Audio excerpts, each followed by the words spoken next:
Hello, boys and girls. Greg here from the Scary Spirits podcast again.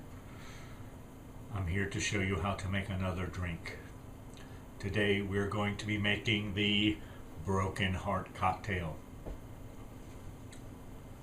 We're going to start with our shaker with ice. To that, we're going to add 2 parts vodka. Each of my parts is 1 ounce.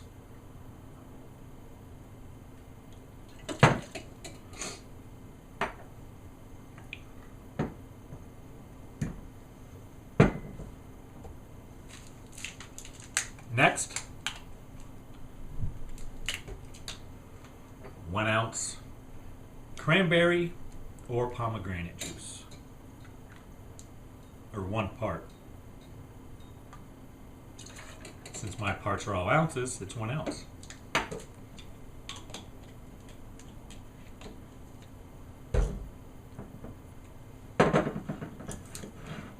Finally,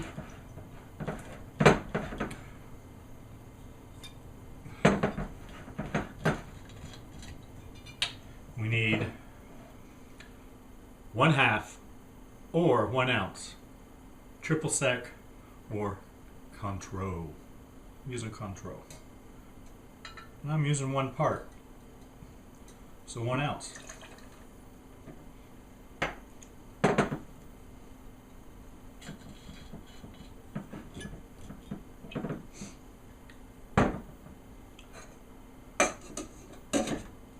Then we shake.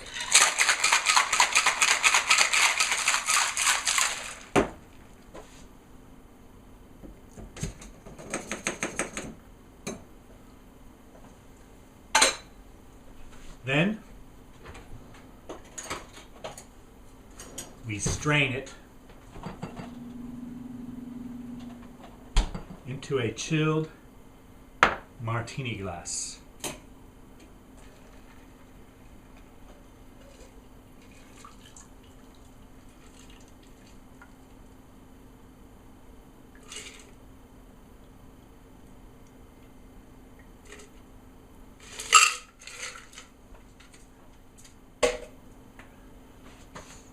And there you have it.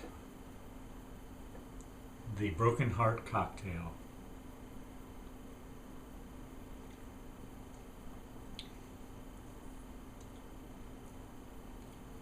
Yeah, pretty good.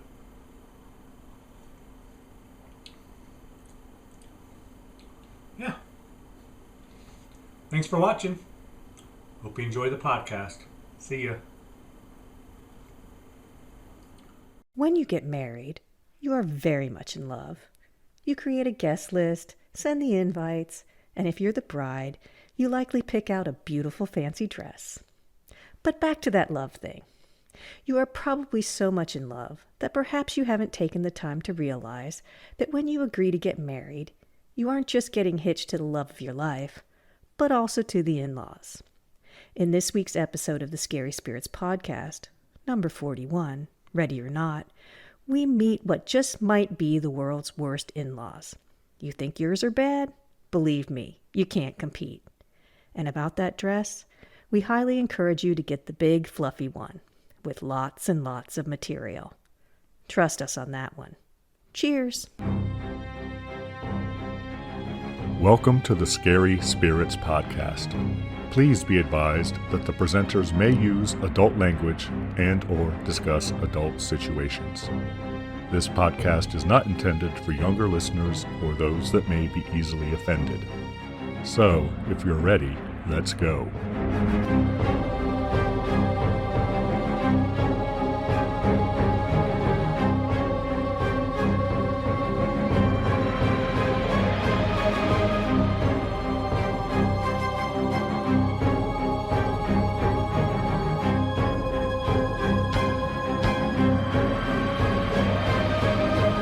Hi, I'm Greg. Hi, I'm Karen. And welcome to the Scary Spirits podcast, the podcast that combines the two very different but highly compatible worlds of scary films and alcoholic spirits. What could possibly go wrong? Indeed. How are you, Karen? I'm fantastic. How are you, Greg? I'm good. Hmm. Good. Little uptick. Any reason? No, just good. Just excited to do the podcast tonight. Yeah, sure. You always make me feel so special. That's what I'm here for, Karen. To keep me grounded. All right, Karen. I think I need to start this episode with a confession about last episode, An American Werewolf in London. All right. I'm not sure that I realized that the song Blue Moon that was in that movie was actually the same song, just different versions of the same song. Yeah, you kind of mentioned that, I think, at one point. I'm like, no, but yeah, they're all by Rodgers and Hart. Apparently, it's a show tune. It was made for a movie, and there's like all these different versions of it.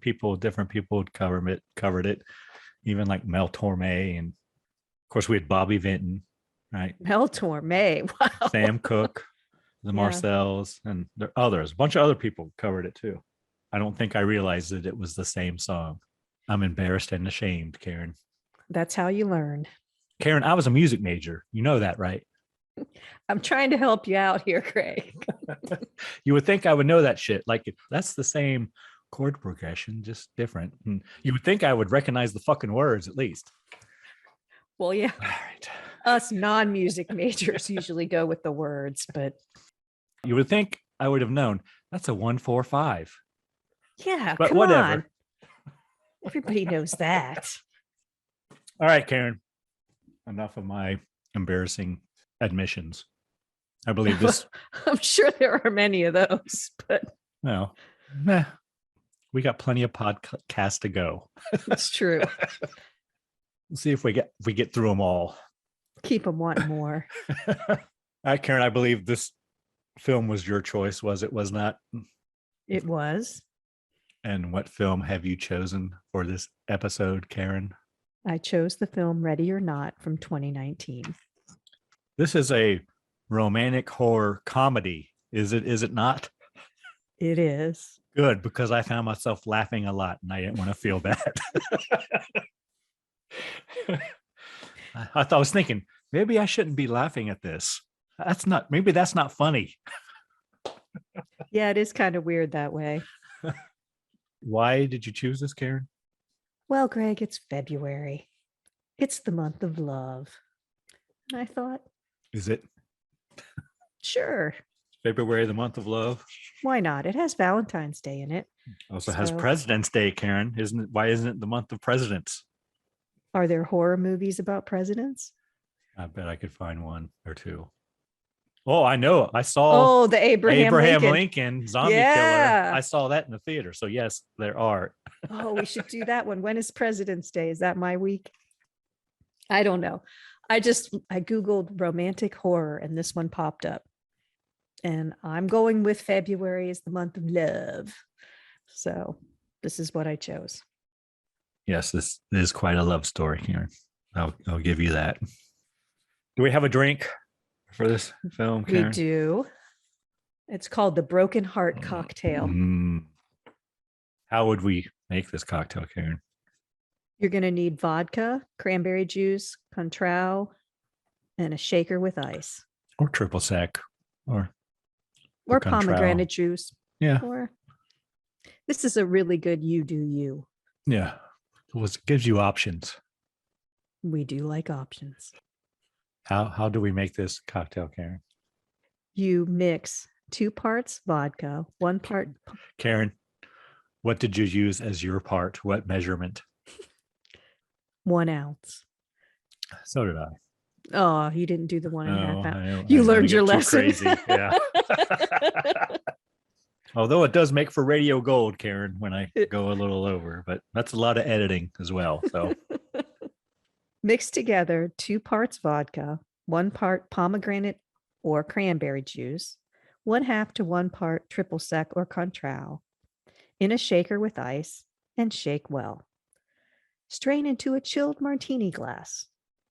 And you can add pomegranate seeds or cranberries for decoration. And that's it.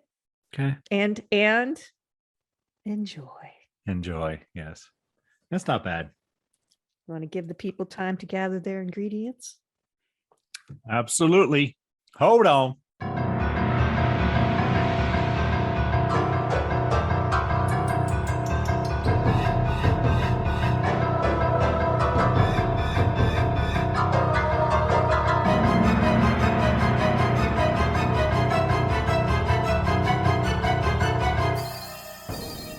And we're back. Everybody's back with a broken heart. How do you mend a broken heart, Karen? All right, now I have to do the lyrics in my head. Well, I'll give you credit for knowing it was a song.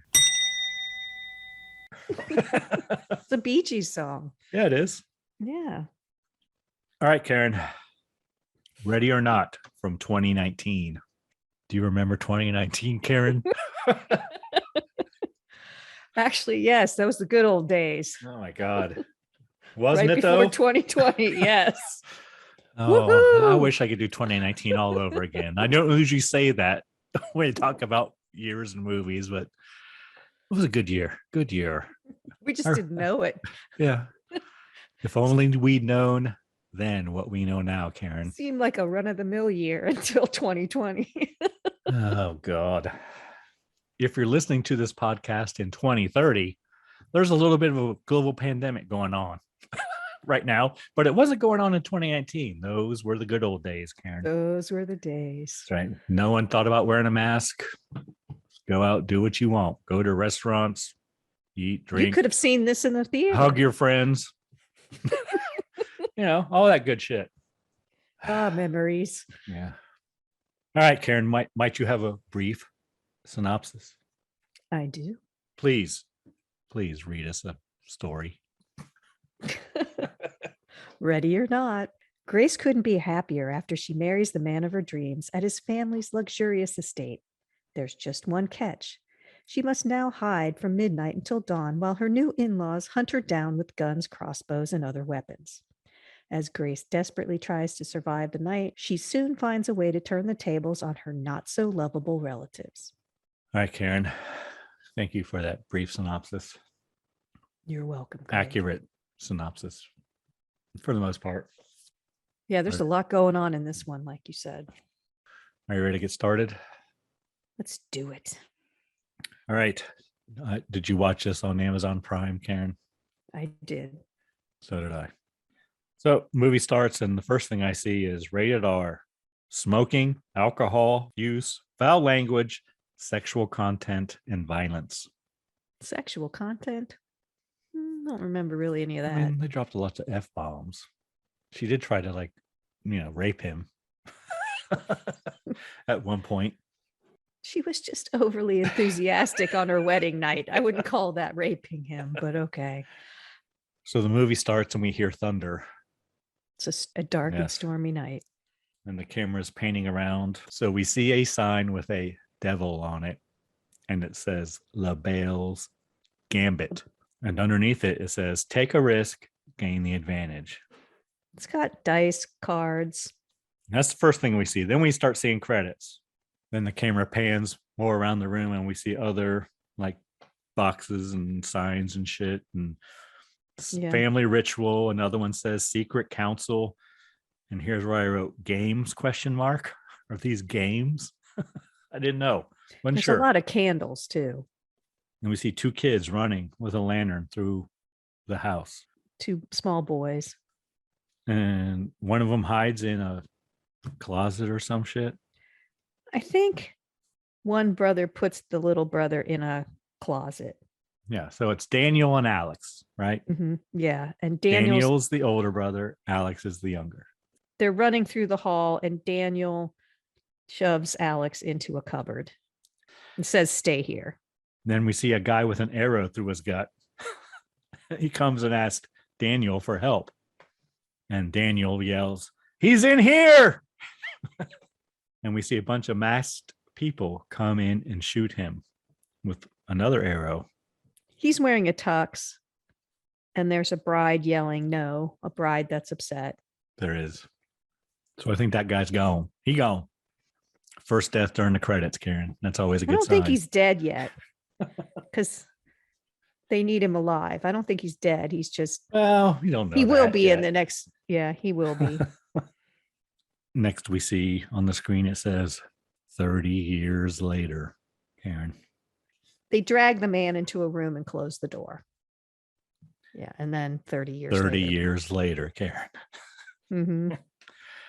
And we see what appears to be a bride sitting in a room and practicing her vows in front of a mirror. And she says that the groom's father hates her and his brother keeps hitting on her. And she fires up a Marlboro. She's marrying into a very rich family full of degenerates, basically. And then the groom comes in and interrupts her He sits down and has a smoke with her. in apparently his old bedroom. And it's their wedding day, and the bride just wants to be accepted by the groom's family. Then the groom's brother comes in, who is Daniel, Karen, and he tells her it's not too late to flee. Yeah, he's come up to bring them down, to fetch them, basically. And He he's tells telling her, you don't Yeah. belong in this family. And I mean that as a compliment. The groom says they can leave now. He's giving her an out if she wants one. Yeah. They can go. He But says it's not too late. We could just leave.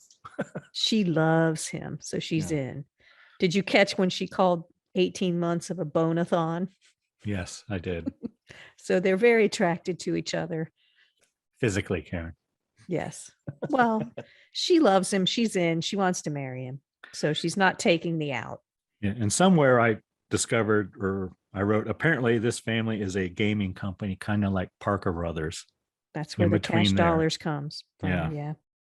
And we have more credits. So the credits weren't done, Karen. They're credits.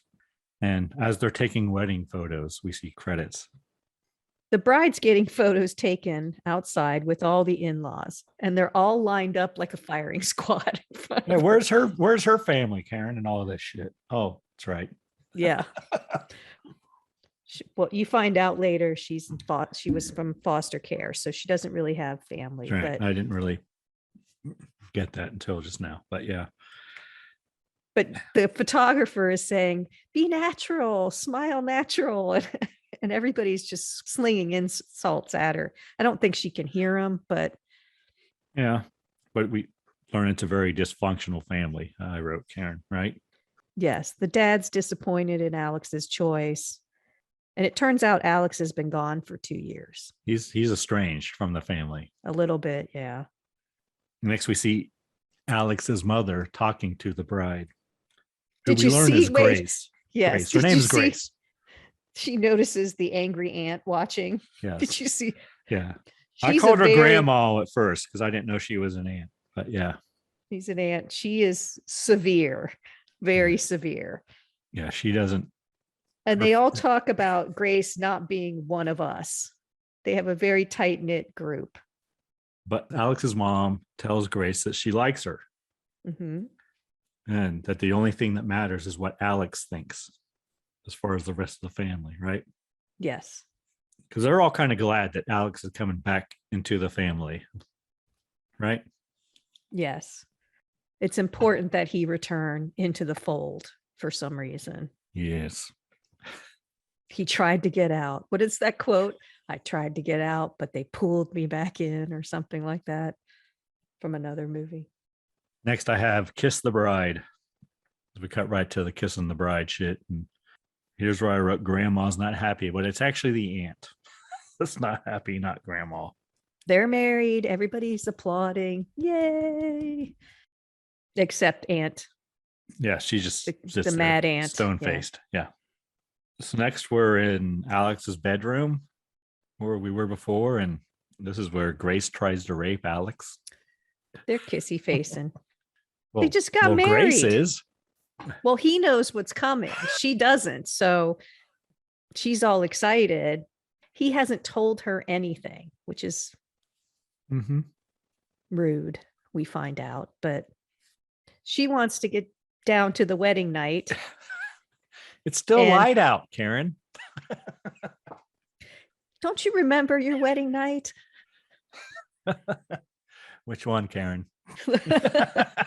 I'm sure both of them or more. I only know of two. But any of them. How's that? Yeah. So someone interrupts him, and it's the aunt. Apparently, there's like a secret passage and shit that she pops into, and She comes out of nowhere. yeah, she interrupts them as they're getting romantic, I wrote. And she tells them that everyone is waiting. She summons them downstairs. Yes, and this is where Alex tells Grace that at midnight, every time someone joins the family, they play a game. Yeah. He also tells her, which is kind of important, that the aunt came through a servant corridor and they run all through the house. Yes. But yes, they have to go down to play a game at midnight. They have to go down to the music room, Karen.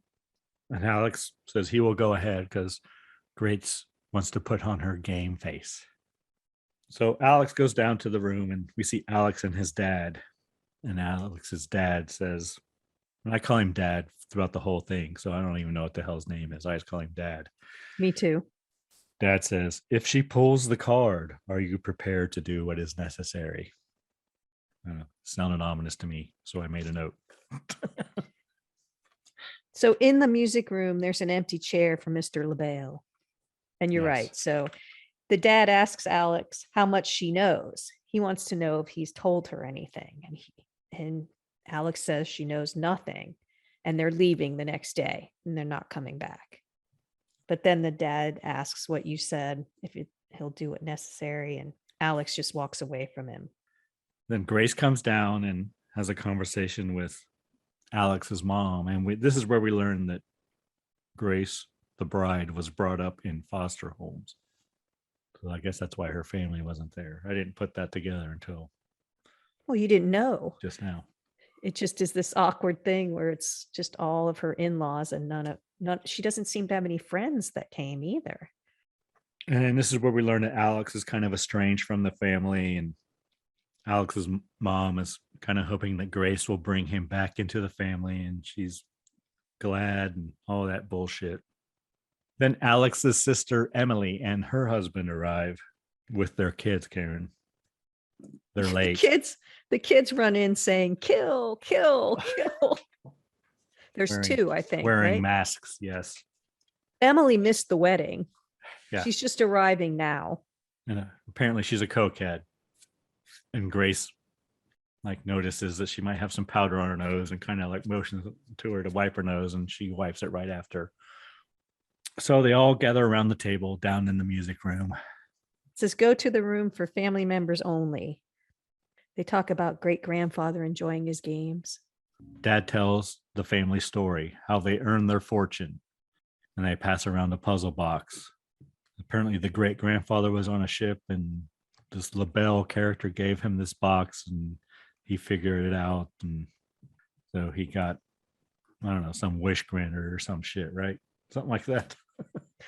He says if grandfather could solve the mystery of the box, Mr. LaBelle would finance any endeavors of grandfather's choosing.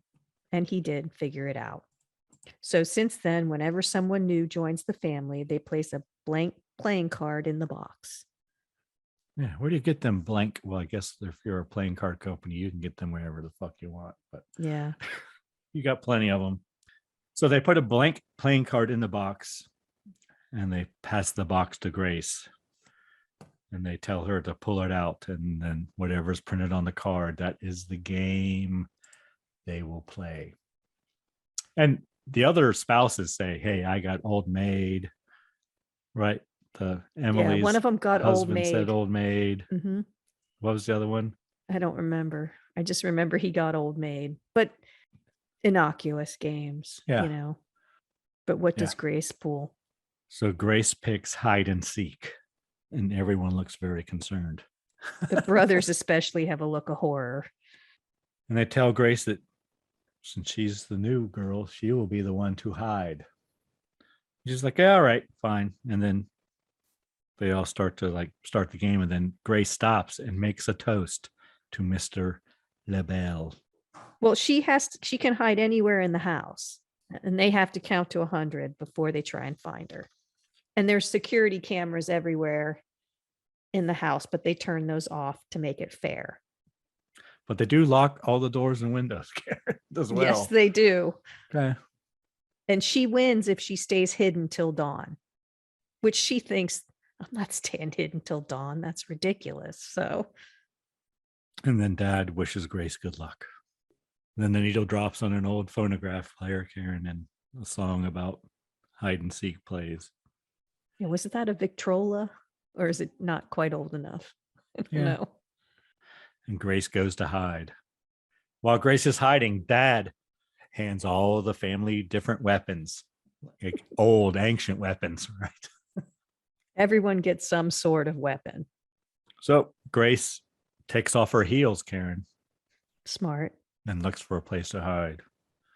Any comments about her shoes, Karen? They're nice. They're nice, but they're 2019 shoes, right? Yeah. They're bridal shoes too. So. Okay. But it was smart to take them off because they're high. They're very high. It was smart. So she took them off. At the end of the song, the hide and seek song, they all go to leave and search for Grace. Alex's mom tells him that perhaps he should stay in the music room. Grace hides in the dumb waiter, Karen. Alex leaves the music room through a secret passage, or the record passage. Does a countdown from 10, 9, 8, 7, 6, 5, and then ready or not, here I come. So they all leave at that point. Alex is upset. Mom tells him to stay behind, and they leave a guard at the door of the room. Who is that? I think that's the sister-in-law. That's right? Daniel's wife. Yeah. Yeah. So Alex doesn't come out and help his new wife. Dad tells Daniel's wife to watch the door, which means the door to the music room where Alex is. I didn't get that. So he doesn't leave. Yeah. But what does he do? You just said what he did immediately. Yeah, he goes through the servants. He's gone right away. Tunnels. He gone. To try to help Grace. And we see a scene where Mom tells Emily's husband, right, because they're together, and he has a crossbow, that this has only happened once since she joined the family. So only once since Alex's mother joined the family has this happened, where someone drew the hide and seek, right? Which must be the one we saw at the beginning 30 years earlier. Yes. Yeah. And so Grace gets bored in the dumbwaiter and she leaves. And as she's getting out, her dress keeps getting caught and tears. And we cut to a scene of Emily's kids with the maid, and she's reading a story to them or something, and one of them like disappears. The maid fell asleep and Georgie took off, and the maid goes to look for him. Yep. And we cut back to Grace, and Alex sneaks up behind her and grabs her. Well, they're hiding in a room and the maid enters, basically. And then she is shot in the head by Emily. So Grace and Alex are hiding behind a bed in a bedroom. I don't know if it's his room. I think it's Alex's bedroom. Yeah. Yeah. And the maid comes in looking for the little kid, Georgie. And they're about to be discovered, but there's a noise behind her, the maid. So she leaves. And right as she's exiting the door, Pachoo! That's worse than that. She's shot in the head. Yeah, her head gets blown off. It looked just like. No, it didn't, but that's what it looked like to me. So she gets shot in the face, basically. Yeah, shot in the eye, I think, more or less. But she's gurgling blood and all that stuff. It's really funny. So Alex then explains to Grace that she pulled the one bad card. Well, the sister shot the wrong person. Yes. So they're all kind of standing. The cokehead sister. The cokehead sister. The only sister. Shot the only the sister is a maid. cokehead. And Grace and Alex are still behind the bed, and the family gathers, and they're saying, you shot the wrong person. And they say, does she look like she's wearing a big white dress? And Grace hears them. Alex covers her mouth to keep hears them say quiet. She needs to be alive for the ritual. So they're also mad at the sister. Not only did she shoot the wrong person, but she killed the person. So Grace is listening to all this, that it must be the bride, and she realizes what's happening. So she knows. And the family drags the body out. And basically they imply that Emily is a fuck up, right? Yes. I think they even use those exact words, Karen. That's when Alex explains that he wants to get her out. She pulled the one bad card. Yes. And they have to kill her by sunrise. Yeah. They believe they have to kill Grace by sunrise or they will all die. So next we see Emily doing some coke and giving herself encouragement in a mirror. A pep talk. like good thoughts with Emily. You are worth it. You are not a fuck up. Gosh darn it, people like me. And Alex explains that family is cursed, and if they don't play a game, a member of the family dies. Next, we see Emily's husband with the crossbow in the toilet watching a YouTube video on how to use crossbows because he has no idea what the fuck he's doing. That was pretty funny. But he kind of hears Alex and Grace through the air. Yeah, but he doesn't know it's them, or at least doesn't pay attention to them. Yeah. And Alex gives Grace Converse shoes because she's going to have to make a run for it. Alex promises Grace that he will help her get out of the house. He says he couldn't tell her about all this before because he loved her, Karen, and she would leave him if she knew all this. So it's all because he loved her too much, Karen. Yeah. If he told her she would leave, and if he does tell her she would leave. So no matter what happens, she's leaving. So he's going to let her die instead. That's very nice. Well, they could have got married in Europe and not told anybody, Karen. Just saying. No, because they said other people who've done that, they've died. Okay. Because they didn't play a game. He had cousins. He rattled off cousins and all these things of people who didn't play the game, and then they both died. So Alex gives Grace instructions on how to get out of the house. I guess Alex is going to try to knock out the security system and unlock the doors and windows, and he sends her to the kitchen. Sends her to the kitchen and tells her to go to the street, right? But I wrote, he says, goes to the street and then the kitchen. I thought the kitchen was like a separate building because he tells her, go to the street, then the kitchen. No, he says go straight. Okay. It's a corridor. I think he says go straight. Go straight and then to the kitchen. Yeah. Right. And turn, I can't remember. He tells her to turn one direction because when she gets to the end of the corridor, she doesn't remember, and there's two doors.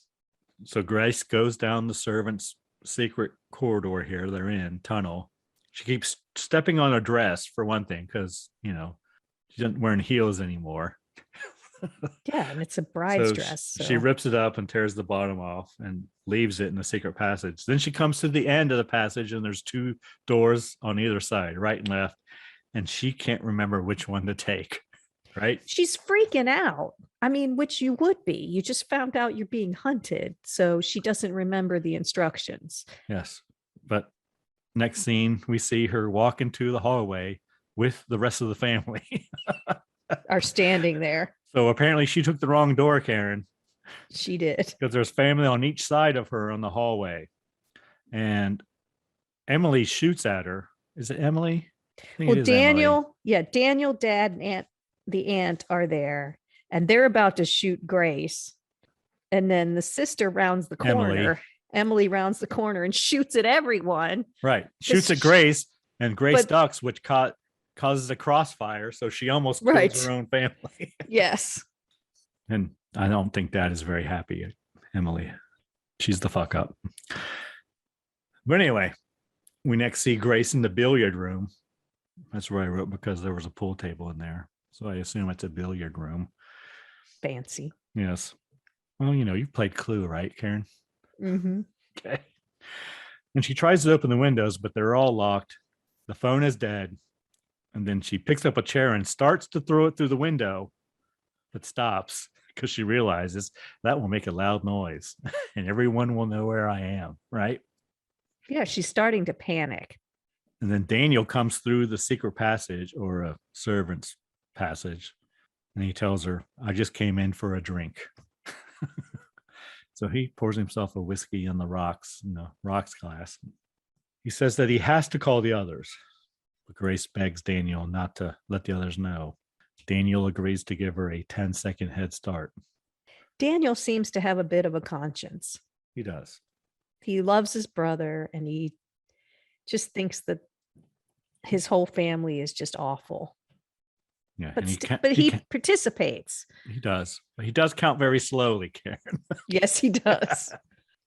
But he does eventually say, she's in the study, which brings everyone to the study. And he's the only one in there drinking his scotch on the rocks or whatever it is.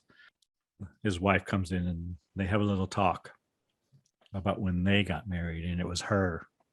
And I guess she didn't know anything about it either.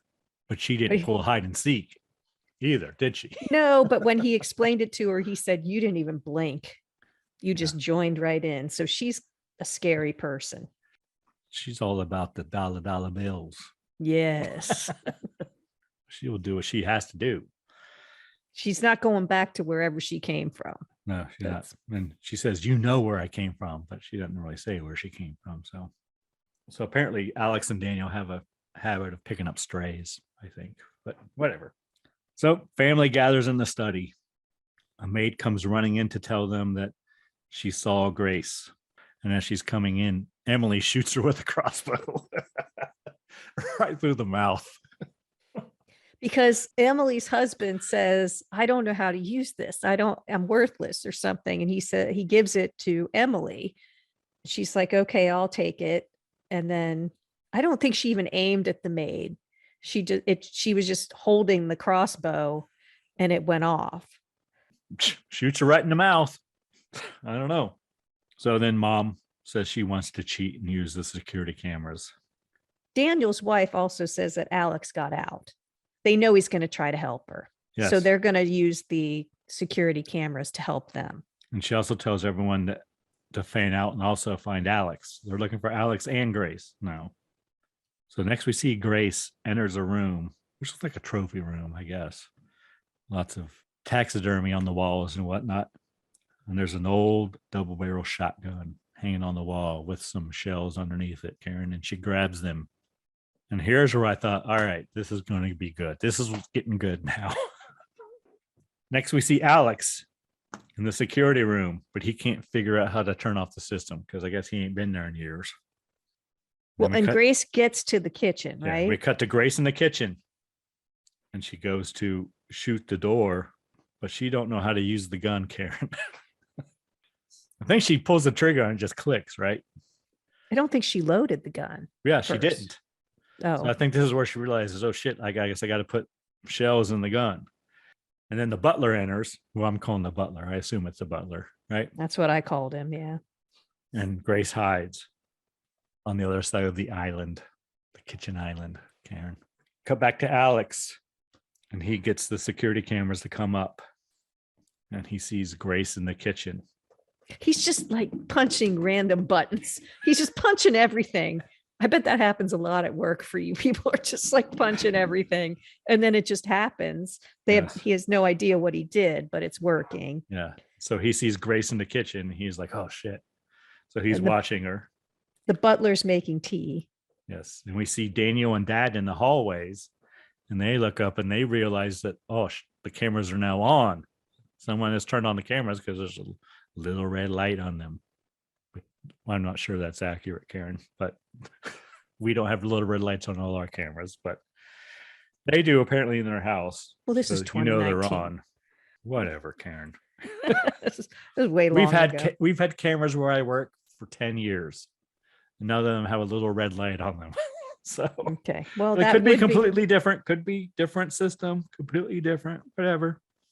They might have wanted it that way so that they would know when it was on and when it was off for this game. Yes.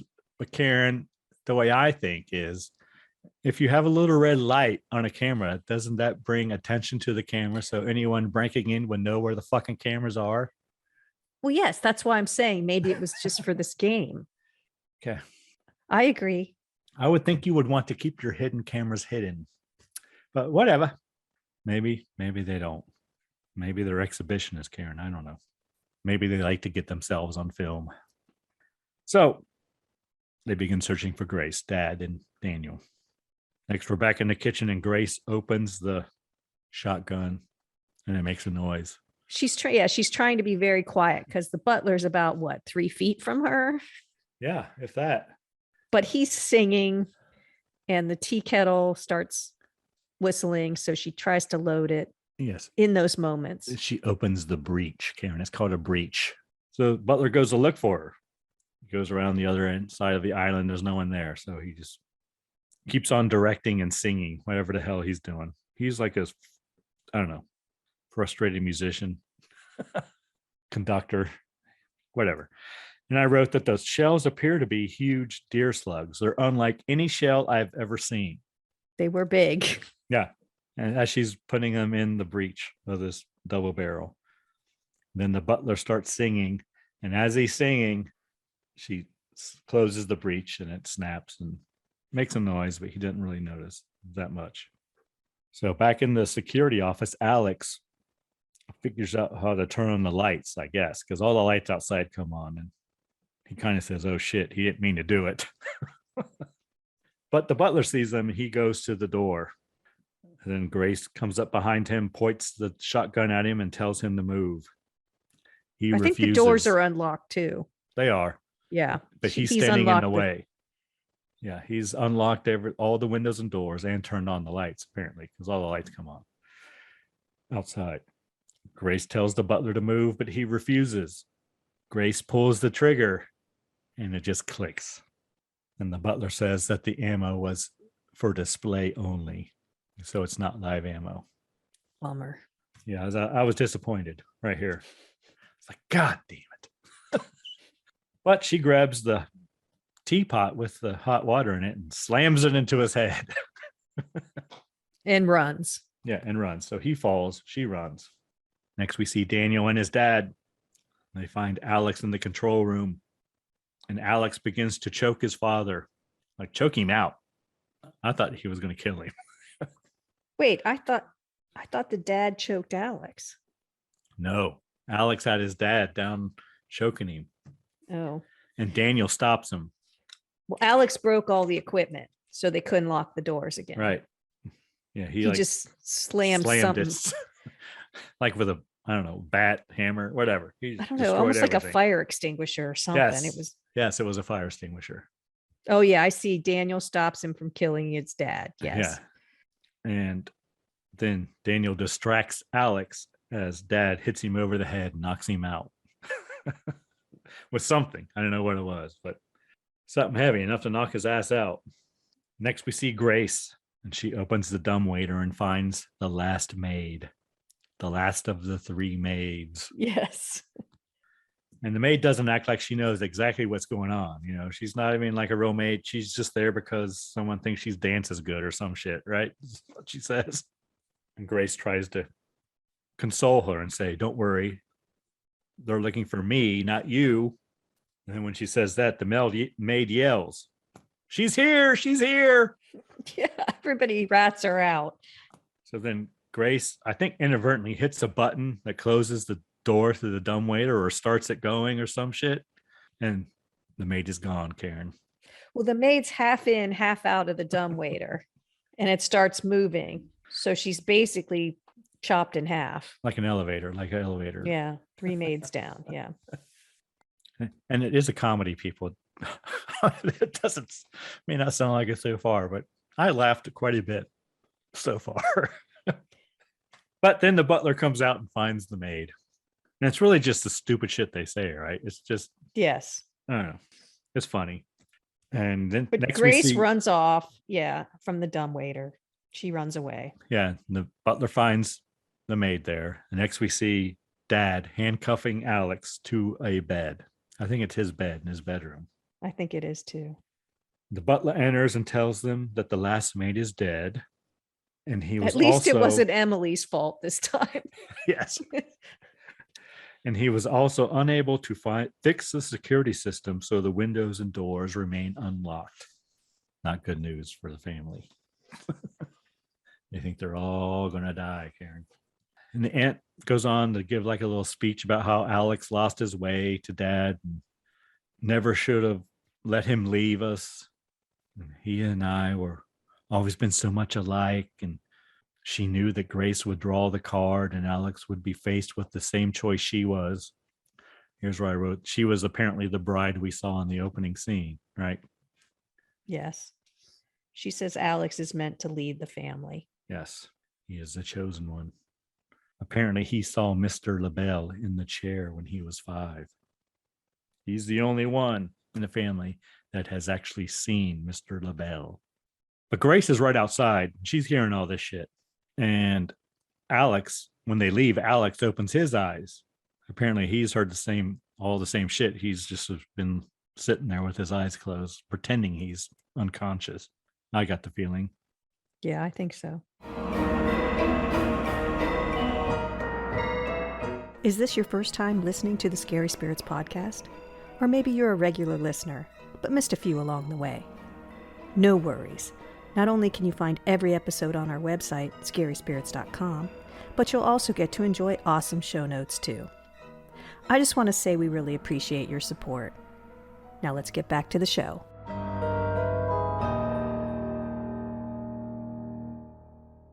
Next, we see Emily's husband Googling pacts with the devil. He's Googling pacts with the devil, real or bullshit. Yes, but someone texts him. I almost Googled that just to see what the answer was. I didn't want ads popping up. And as he's texting someone, we see Grace fall through the window behind him, like on the outside. Yeah, he's at a windowsill, basically. He's almost like in a window seat. So he's right in front of a window and he's doing this and he's texting and she just falls right behind him. You see her fall. And he hears something, but he's distracted by his texting.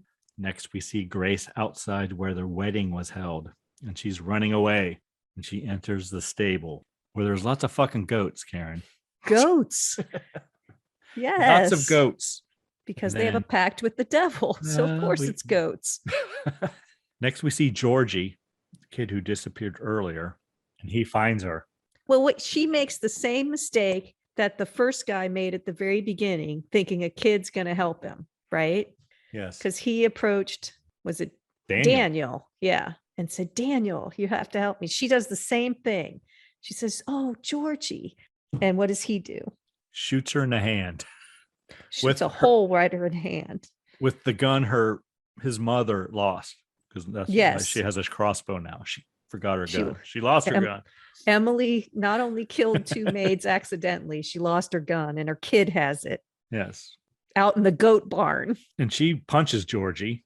Yeah, she knocks him out. She goes to grab his gun and then a goat startles her or some shit.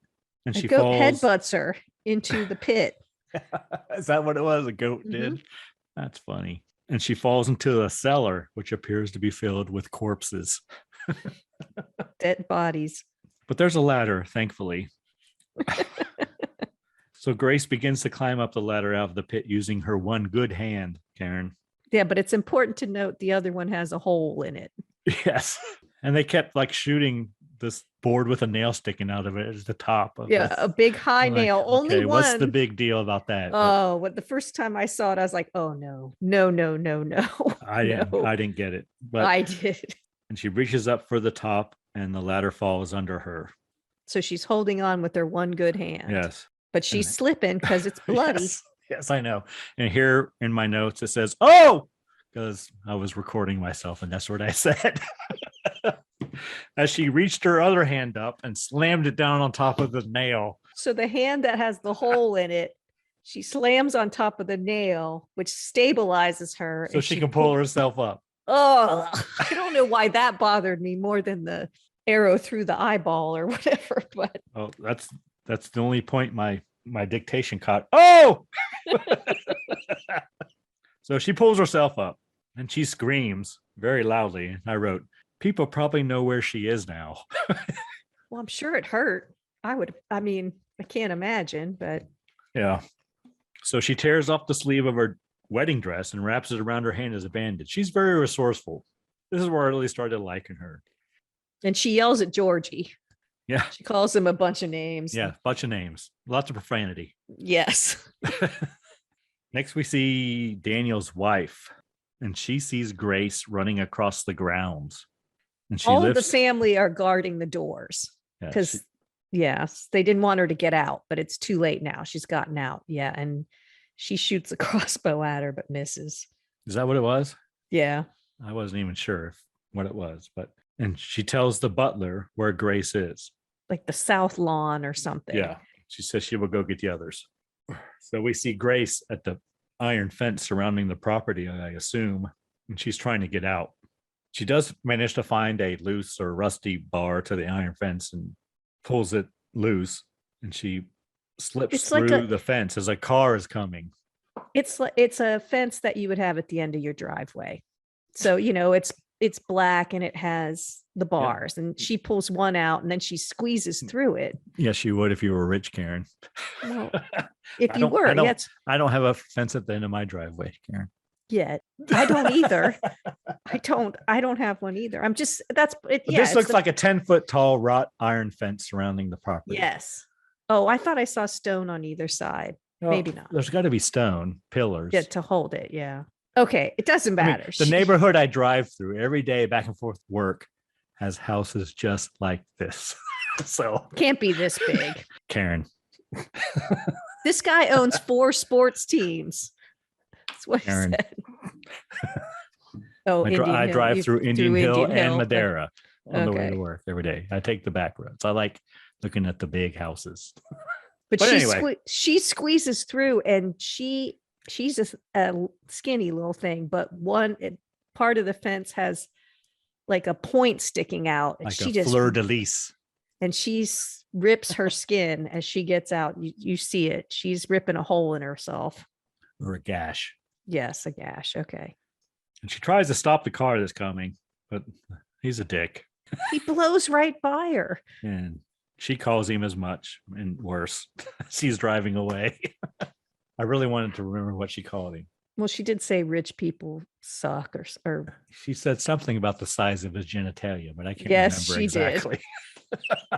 That's where I wrote lots of profanity. That's what I wrote. Well, next we see the butler in the car driving along with a flashlight, and he finds where she got through the fence and calls Dad and tells him that she must be in the woods. He says he will get her. I think he does a video call, Karen. So next, Dad has kind of a breakdown. He believes they're fucked, Karen. We're fucked. We're she fucked. got out. She got out. We're all going to die. Dad believes if they don't kill Grace by sunrise, they will all die. Then Emily's husband asks Daniel's wife, when do we just cut and run? Because I don't think he feels like they're really part of the family. So right. Since they're not blood, they may make it if they just like run. But no, she ain't going for it. She's all in, right? I think she likes this a little too much. She's the one that didn't blink an eye when was told about this. She's a psychopath, but okay. Next, we see Alex handcuffed to the bed, trying to get loose. He's trying to saw through the bed post or whatever. Before that, the mom tells the 2 kids to take the maids to the goat pit and try not to kill anyone else. And that's when Daniel and Emily. Yeah, and he says the fuck ups have to do the cleanup. Yeah. When the butler's looking for Grace, Daniel and Emily throw in the dead maids into the pit of corpses, and they discuss the last time they played hide and seek when Daniel was a kid and Alex was even younger. And Emily says something like, my kids don't deserve to die if we don't find her. Daniel says that Alex deserves a better brother and they all deserve to die. Daniel says we all deserve to die. And she Emily says, my kids don't. And just then they find Georgie, and he tells them that he shot Grace in the hand. He said, I followed the woman down here and I shot her because that's what everyone else was trying to do. And the Emily says, I'm so proud of you. So the kids do deserve to die. They do. Next, we see Butler chasing Grace around the yard in a car. Well, I think they're outside, but outside the yard, but whatever. But of course, she can zig and zag and he can't in a car. She has all the advantage in this situation, but whatever. He jumps out and they fight. He pulls a gun. She knocks it from his hand. And she chokes him out. She rips another piece of her dress and wraps it around his neck, chokes him out. So ladies, long wedding dresses, definite advantage. Don't wear those short mini ones. You might need material. Yeah, he gone. So Grace gets in the car and drives off. Smart. Yeah, and she pushes the little onboard security button. It's not OnStar, Karen. It's like Trip Secure or some shit, but it's OnStar. So she pushes the button. Yeah.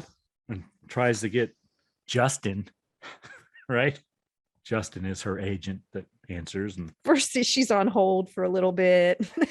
Then he comes on. yes, and It's Trip Safe. That's what it was. Trip Safe. That's what Yes. it was. Yeah. And she asked Justin to call the police. And then Justin says, I'm sorry, ma'am. The car's been reported stolen. I'm going to have to shut it down now. Turns off the car. Just, Justin, you dick. Or whatever. She used a lot of Ma'am. profanity there, Ma'am. too. Ma'am, there's no use for profanity. There's no need for profanity.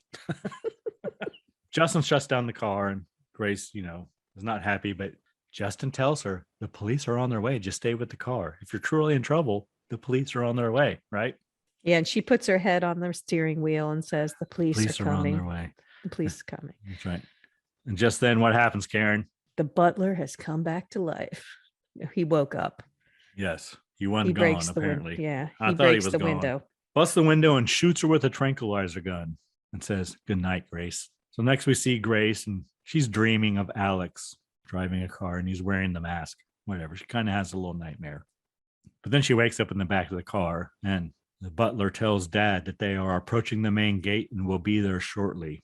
Yeah, he's FaceTiming the dad and the very happy family. They're all standing around, Yes. and he's FaceTiming that he's bringing her in. And then he plays the 1812 overture very fucking loud, Karen. He cranks it Yes, up. he does. Do you want to know about it? What, the 1812 overture? Yeah, Mr. Music. Tchaikovsky, Karen. Go on. It is the overture, the year 1812, by the most popular Russian composer, Tchaikovsky. Most popular Russian composer. That's what it said. Okay. Composed in 1880. Do you know what it's about? No. It was written to commemorate the successful Russian defense against Napoleon's invasion of the Russian capital. You want to hum a few bars for the people? No. I don't think I can. I know it when I hear it. It's kind of like pornography, Karen. I know it when I see it, but I can't tell you what it is. He was singing that song to himself in the kitchen. So this is his, I don't know if he's supposed to be Russian. Yeah. So he was singing it in the kitchen, and now he's playing it as a victory that he has her. And it's very, very loud, and kind of like I play my music in the car, very, very loudly. So they're all watching. I've heard that about you, Karen. They're all watching him, and he's conducting and very proud of himself, and the whole family's FaceTiming, and they can see what's going on. So what's going on? They see Grace wake up, and they try to warn the butler, but of course he can't hear a shit because They're screaming at him. But why does the car work for him? Well, he's probably the one that reported it stolen. He could probably call up and say, So he talked to it. Justin and said, I guess. We found it. I don't know. He Why knows couldn't- the code, Karen. Oh, that's probably true. So Grace wakes up and kicks the butler right in the back of the head because she's tied up. Her feet and hands are tied, but she's not hog-tied, Karen. So she can use her feet to kick the butler right in the back of the head. She kicks him a couple times And they crash in slow-mo. while the family is watching the whole time. Then I wrote, Butler's gone. He gone. Mhm. But Grace crawls out of the crashed car in the woods, only to find Daniel there. Apparently, they just happened to crash right in the spot where Daniel goes to chill out and get away from the family. She talks to him. She's trying to get him to It let could have her been a go. time lapse, though. We don't know. She could have been unconscious for a little bit. Who knows? Because it's an hour and a half movie, but it takes place from dusk to dawn.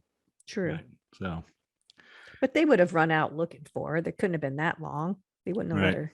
so Grace tries to talk to Daniel. Talk him into letting her go. Daniel says he will not let his whole family die because of her, even though he likes her and he loves his brother. He So says he's weak.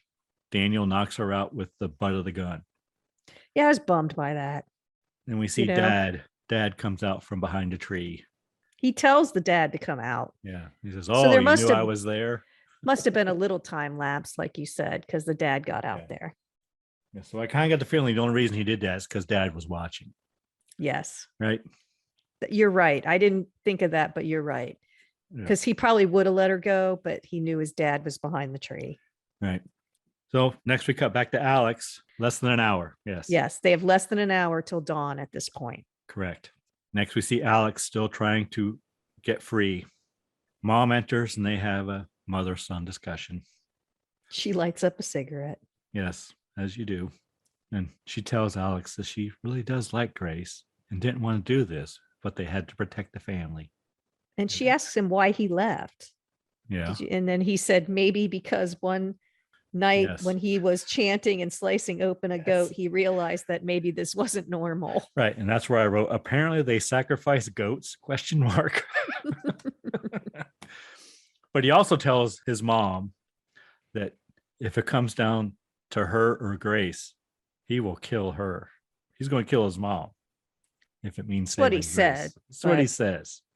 But, they say lots of things, don't they, Karen? Because, of course, mom doesn't believe him. She doesn't believe that he would put a girl he has known for 18 months before his own mother, who has known him his whole life. Next, we see the family getting ready for a ceremony. And apparently, they are all putting on cloaks. And we see Alex still trying to saw his way through the bed frame with his handcuffs. Next, we see Grace, and she's tied to a table with a pentagram on it, or a pentangle on it, or Yes. Whichever whatever. you prefer. It's a pentagram. I'm calling it a pentagram.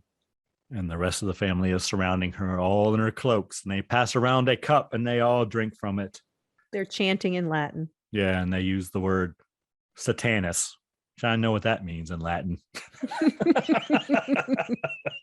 So I may not know that. But they do. They all drink from the same cup. They pass around the goblet. It's probably more like a goblet, right? Yes. I would call it. Yeah. Like a it's kind of like a it's If a it's a grail, Karen. Much like the Holy Grail, right? Oh, I didn't know that was a chalice. It's a chalice that holds the Holds blood the of Christ, the blood of Christ. Okay. apparently, supposedly. Okay. Whatever. It's a fancy cup. Yep. Apparently they are going to sacrifice Grace. Yeah. They're all chanting. They've all drank from the cup. Dad raises the Knife. dagger. Yeah. And then they all begin vomiting. They all start puking. And apparently Daniel has poisoned them all. And he unties Grace and he tells Grace that he poisoned the drink with hydrochloric acid, Dr. Karen. Just a little bit. A non-lethal dose of hydrochloric acid. Dr. Karen. I got nothing. So he has a large goblet and he pours just enough hydrochloric acid in it so that each one of them will get a non-lethal dose. Is that what we're supposed to believe here? Well, they're just taking a sip. You got nothing? Who knows what's in it? I mean, if it's blood or something, you wouldn't want to I drink think a lot. it's blood. I think it's Yeah. blood. So they're just sipping it. So they get a little bit, Okay, so just a little bit of hydrochloric acid. just enough to make them puke. Okay. And he says, and shit weird for 2 weeks or something. I don't know Right. what he said, something like that. Because she wanted to know if he poisoned them all, but he didn't. Well, he did, but he didn't kill them all. They're No, not I didn't gonna kill die. them. They're not going to die from the hydrochloric acid, Karen. Yeah. So Daniel tries to help Grace escape, but Daniel's wife finds them. And Daniel stands between his wife and Grace, and his wife shoots his ass She does. right in the fucking jugular or some shit. Right. She shoots him. Because if he lets Grace go, they're all going to die. So she shoots her own husband. Grace grabs the gun and hits her. Well, she grabs the gun, they struggle, and she fires off all the other rounds. And she tries to shoot her, but there's no rounds left. So she is, pistol whips her with it. Grace Yes. pistol whips Daniel's wife. Yeah. And at this point, I wrote Daniel's gone, but he ain't quite gone yet. Next, Dad finds Grace, and he tells Grace that she is just another goat. But she grabs the lantern off the table and hits him with it and tosses it aside, catching the room on fire, Karen. Yep. So Alex has finally sawed his way through the bed frame or whatever. He runs out and he finds Daniel dying. Basically, Daniel dies in Alex's hands, right? Yeah. It's sad. And Mom finds Grace and tries to shoot her with an arrow from a longbow. but she misses, and that's her only shot because it's a longbow. You can't, You she can't got one reload quick. arrow. So they fight. Mom is just choking Grace. Yes, but Grace reaches up from under the table and pulls the table runner down and grabs the box, LaBelle's box. which she pulled the card from earlier, Mhm. and knocks Mom out with it. That's what I originally said. You spoke a little too soon. I did. And then I said, and then kills her with it because she don't stop. Pummels her. I don't think her head is, I don't think there's anything left of her head. No, I don't either. She goes off. She's had enough. This is lots of pent up stress, Karen. And she's just, she's every time she's hitting her, she's like, fuck your family. And, as you would. Yeah. Oh, I'm not saying she was wrong, but Alex does see her. Alex sees all this happen, and he realizes that he and Grace ain't going to be together after this. This is it, right? Yeah, she's going to leave them. Yeah, she's not going to stay with him. She ain't going to stay with him after all this bullshit. So what's he do? He grabs her. He totally betrays her. And then yells to the family. She's in here. He's a little possessive. All these decisions were based on making her stay with him. Yes, Karen. And the house is on fire. Yeah, it's burning. The house is on fire. Poor Grace is back on the table. The rest of the family hold Grace on the table. And the little kids are there too. Yeah. And the aunt gives Alex the knife. And here's where they stop talking in Latin. In case you didn't understand before what Satanus was. They're all yelling, Hail Satan now. Hail Satan. They all are. And even Alex. They translate for you. Yeah. So Alex says, Hail Satan. And he brings the knife up and he goes to stab Grace. He's going to kill his newlywed, Karen, in the name of Satan. Am I right? You're right. All right. But Grace pushes her nails. Is that what she does? I couldn't tell if she moved or he missed on purpose. I think she pushed her nails into the aunt's hand and made her release. Oh, okay. So that's what I thought. She moved. Yeah. So she gets stabbed in like the shoulder instead of like a fatal through the heart kind of thing. And she just gets up and grabs the knife out and is in the corner holding like West Side Story. Choo, choo, choo, choo, choo. Yes. I'm a jet. But I tell you what, she is a badass. They would have lost me once I was in the goat pit. I think I'd have been done at that point. But she is a fighter, this one. Then the aunt notices that there's light coming through the shades, Karen. And she pulls the window shades open to let the light in. And they all cower like vampires, like they're going to melt. She says, it is lost. The sun is up. It's too late. And nothing happens. I'm surprised she opened the window to let the light in, because you'd think they'd hide in the middle of the house or something. You think? Yeah. You'd think they'd run to the basement, but they're not like vampires, Right. It doesn't matter. So nothing happens. But nothing happens, and they're all cowering, like looking at each other, like. And I think Emily's husband says, "See, it's all bullshit. I knew it was all bullshit." And then the aunt says, "The girl still dies." And she grabs her like big battle axe. Yeah, she's been carrying around all night. I'm still gonna. Well, she did use it once to kill one of the maids. Yeah, the one that was suffering, shot in the mouth with the crossbow. Yeah, and she explodes. Boom! Blood's everywhere. Goes flying. The aunt explodes. She goes towards Grace, and she's gone. And pieces of flesh are just stuck to the ceiling and the walls, and they're dropped. It's at this point, I wasn't sure if like Grace was had special powers. She was making that shit happen. You know what I mean? Oh, I didn't even think of that. But the needle drops on the phonograph again, Karen, and Hide to Seek plays again on its own. In the burning room. It's all warped. Yeah. Still plays though. It's not scratched. Yep. Nope. And then one by one, the whole family explodes.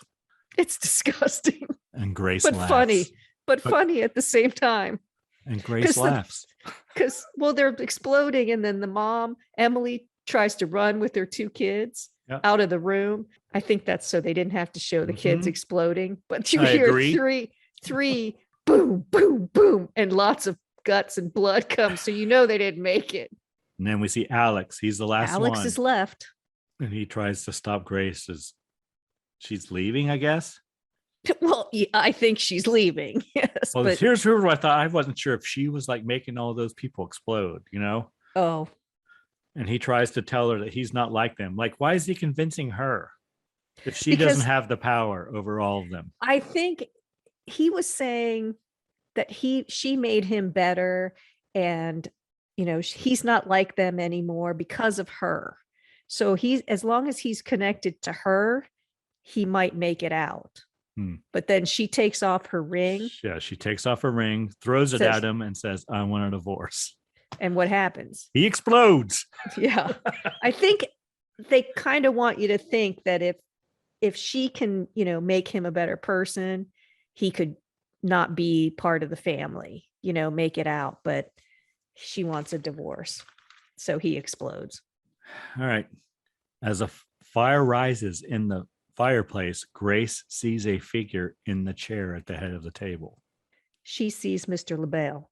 Yes, just as Alex did when he was 5 years old, apparently. She picks up a cigarette case that she admired, the mom's cigarette case that she admired. She picked it up. Yes. And she walks out of the house as it burns. And we hear Love Me Tender playing, Karen. And Grace smokes one of Mom's Marlboros. And she's just covered in blood because all these people just exploded right in front of her, plus her own blood, from her hand and her injuries. Her dress is no longer white, it's red. Yeah. She's splattered in blood. Her hair's all matted. She's just smoking a cigarette on the steps. She just sat down on the steps where she got married. She's sitting there. A cop finds her. He asks what happened to her. And she says, in-laws. The end. Yeah. Credits.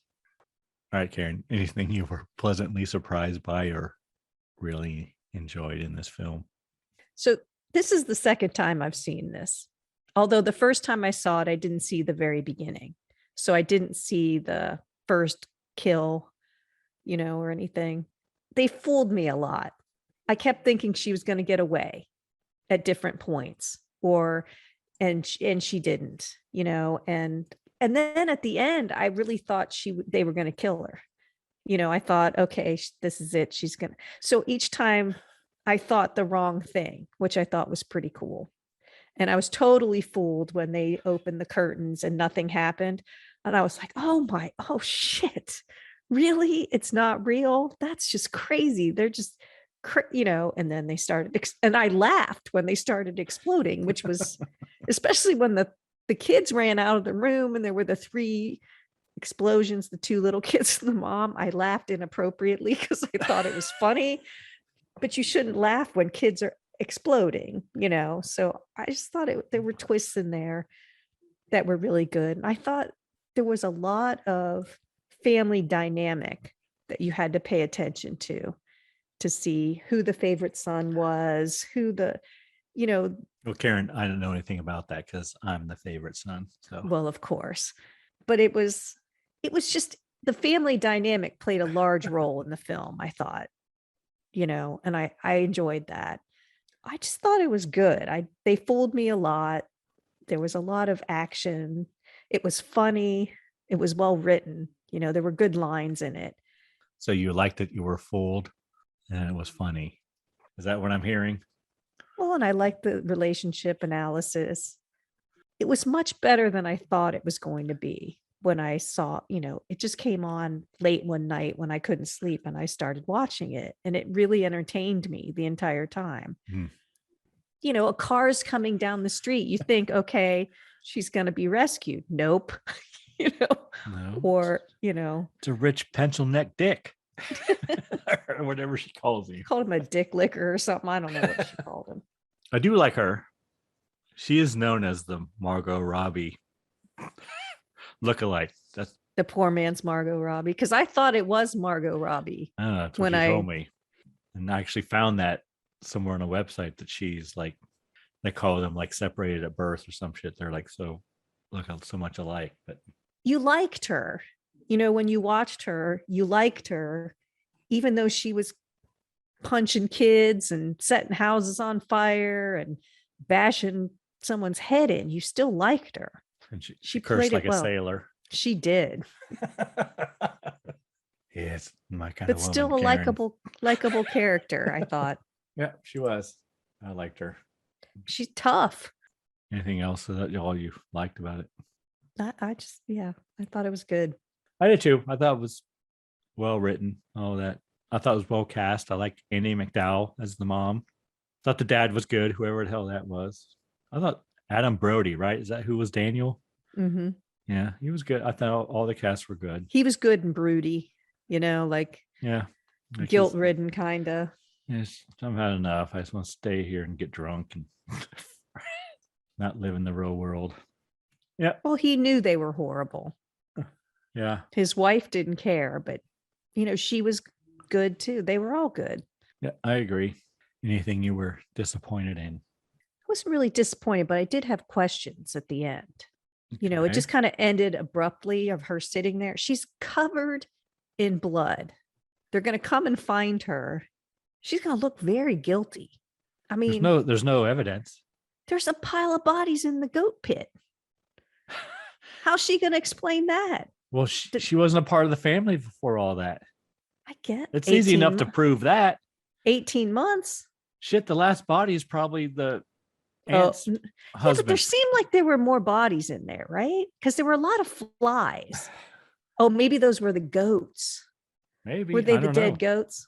I guess. They said the last time they played hide and seek was when the old fucking aunt got married. And we saw his body in there with two arrows in his through his torso there. Maybe it was goats. Maybe that's why all the flies were in there. Well, but the maids are in there from that night. Freshly killed maids. Yeah, they are in there. And then does she get all the money? I don't know. She got married to him and I know. She's the only one left. So is she a billionaire now? Maybe. I mean, Mr. LaBelle gave her like the heads up. Like, did he? He kind of nodded at her. Which I thought was interesting. She was the only one besides her husband who ever saw him, apparently. Right. So is she?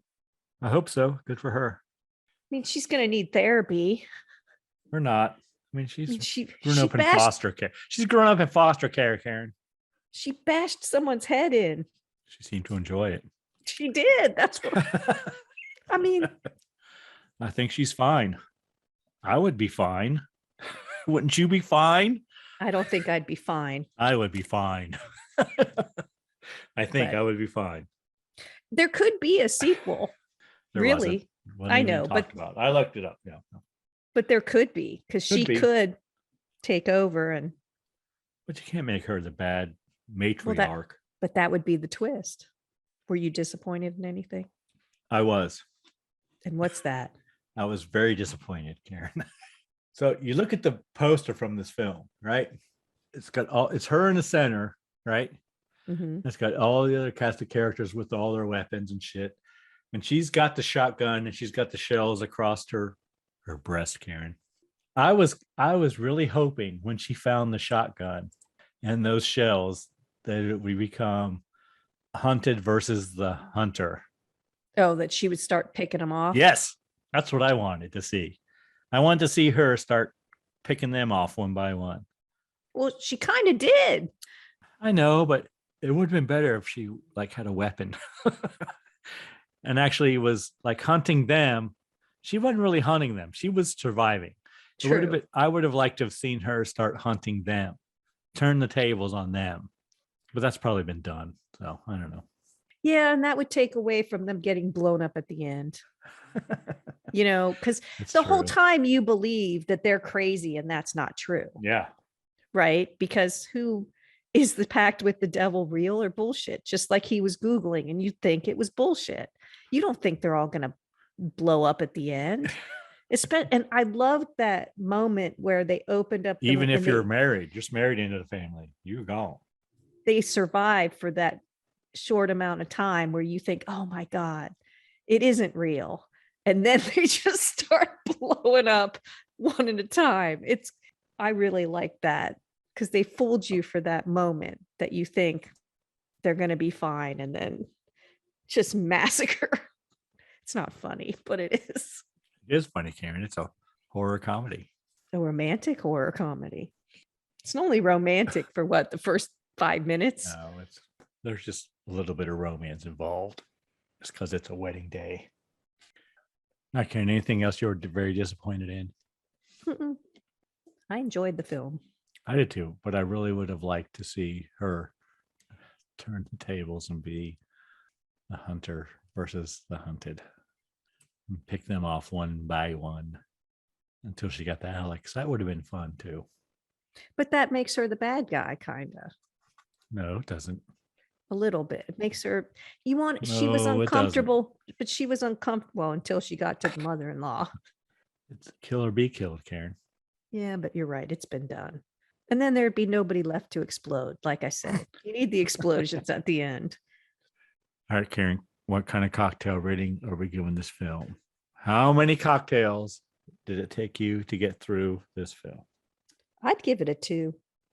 That's what I wrote, 2, because that's what it took me to. Literally 2 beers. I drank 2 beers while watching that film. I thought it was clever. I liked it. It's got gore if you like gore. It's got clever writing if that's your thing. It's funny. It's got a lot of things that a lot of different people would like. Can't complain. I agree. 2 cocktails. Any comments on our drink or your drink, Karen? The Broken Heart. Yeah. It's good. It's gone. Goes down easy. Cranberry juice is a little sour. Maybe try with, I'm going to try pomegranate juice. See what that tastes like. I don't know what that tastes like. It's not very sweet drink, but it's got a little sweetness to it. Maybe that's why they put the Cointreau in there. Well, that has sweetness to it. It's orange, right? That's what, yeah. So you're saying that's where the sweetness comes from. Yes. I did add extra cranberry in mine, so maybe that's why it's a little sour. Of course you did, Karen. Yeah, well, that's what I do. Anything we learned today, Karen? Long wedding dresses. When you get married, don't do the mini. You're going to need that extra material if you marry into a crazy devil worshipping family. We learned a little about the overture of 1812. What else you got? We needed a weapons consultant on this one. They had a lot of different weapons. Well, you did a good job. Yeah. We learned that Satanus means Satan in Latin. But you knew the longbow and the longbow, crossbow. Yeah. Double barrel. Almost looked like a flintlock or some shit she had, but whatever. What did you call them? Deer slugs. Deer slugs. Yes. That's what they look like to me. Yeah. Because I think Daniel's wife says, "Can you give me a weapon from this century?" At one point. Yes. And he says, no, it's tradition that they have to use great-grandfather's weapons, whatever. So they are all. They're all old. They're all old, yes. Crossbows, longbows, a derringer is what Emily has when she starts. That she loses. Yes. And that Georgie finds, yeah. Old weapons. We learned that you can Google pact with the devil, real or bullshit. Yeah, can you do that? Let's do that right now, Karen. And you can YouTube how to use a crossbow. I wonder if the movie will come up. First thing, ready or not, came up. There you go. I typed in pact with the devil, real or bullshit. That's the first thing. Stream ready or not. And like the third thing is Samara Weaving is loving the Margot Robbie comparisons. All right, Karen, anything else about this movie you want to discuss? I just recommend it. I do too. It's a movie I don't remember coming out in the theaters. I do. Oh, okay. But I think it's worth a watch. It's kind of an unknown. Like I said, I just came across it. I don't remember what channel it was on. It didn't have commercials or anything. I just happened to, and I just was intrigued by it. I thought it was really good. Yeah, I remember seeing commercials for this But you didn't go see it. I didn't. But you probably would have liked it if you had. You put me in the mind of Knives Out, which I haven't seen either, but the commercials were very similar. Like if I saw the commercial for this and the commercial for Knives Out, I would think that they're the same movie, but I know they're not. But it's not violent, similar. Really. Okay. One person dies in Knives Out, and not violently. The family's horrible, so that's similar, but not quite as horrible as this family. Yeah, I like this. 2 cocktails, right? Yes. I would say see it if you haven't. I agree. Very entertaining. Don't be afraid to laugh out loud, because I did many times as people are dying. All right, Karen, upcoming movie. Yeah, what do you got? Is it mine? My turn? It's your turn. All right, Karen. Next week's film, we're going to watch The Ape. The Ape? The Ape. Is that on the collection? It is on the collection, Karen. The Ape from 1940, starring Boris Karloff. Okay. It's a surprise. We switched this time. You went old school and I went modern. I know. Why did you pick The Ape? Well, I've only seen Boris Karloff as Frankenstein. Okay. This film, he's not Frankenstein. Is he the ape? No. Well, I don't know. Okay. Don't know. Haven't watched it yet. Yes. He plays a mad scientist, Karen. Ooh, my favorite kind. Boris Karloff is a mad scientist. And I do have a drink, Karen. Oh, I was just going to ask, what's the drink? The drink is the Spinal Tap Shooter. Does that have anything to do with the movie? Yes, it does, Karen. Okay. Another shooter. Your shooters. You'll have to watch and see. I don't know. I thought you said you hadn't watched it yet. I haven't, but I've learned enough about it to know that Spinal Tap may be, Okay. What's in the Spinal Tap relevant. Shooter? What do I need to get? You need vodka. Okay. Peach schnapps. Okay. And white crème de cacao. Oh, I think I have a little of that left. That's it? So all alcohol. That's it. That's it, Karen. Vodka, peach schnapps, and white crème de cacao. The shooter. Okay. Look forward to it. Anyone you need to thank, Karen? Just who do I want to thank? Anyone who listens.